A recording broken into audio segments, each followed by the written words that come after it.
এরপরে প্রশ্ন হলো, যদি কোনো নিয়ত করে তা পূরণ করতে না পারে তাহলে কি গুনাহ হবে? অনেকে নিয়ত করেন যে আমার ছেলেকে মাদ্রাসায় পড়াবো, হাফেজ বানাবো, কিন্তু পরে করতে পারে না, তাহলে গুনাহ হবে কিনা?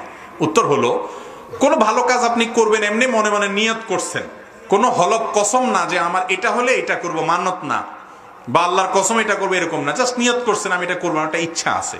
এরপরে যদি আপনি সেটা করতে না পারেন তাহলে কোনো গুনাহ তো হবেই না, বরং আপনার একটা সওয়াব হবে।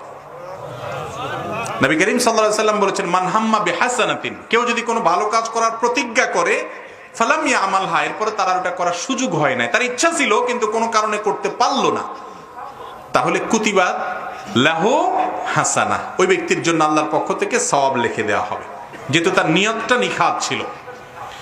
আর যদি কেউ খারাপ কাজের নিয়ত করে এরপরে যদি সে কাজ না করে, তাহলেও আল্লাহ রাব্বুল আলামিন তার আমলনামায় কি দিবেন? একটা সওয়াব দিবেন, কারণ সে খারাপ কাজের নিয়ত করে সেখান থেকে সরে আসছে। আল্লাহ তাআলা কত আরহামুর রাহিমিন দেখেন। আর যদি কেউ ভালো কাজের নিয়ত করার পর সেটা করে, তাহলে ডাবল সওয়াব দেন আল্লাহ তাআলা। ভালো কাজের নিয়ত করলে এই জন্য এক সওয়াব, আর কাজটা করার কারণে আরেক সওয়াব। আল্লাহ রাব্বুল আলামিন জান্নাতে যাওয়ার জন্য এত অপশন রেখে দিয়েছেন, তারপরও আমরা পিছিয়ে পড়ে থাকি। আল্লাহ তাআলা আমাদেরকে জান্নাতে যাওয়ার তৌফিক দান করুন।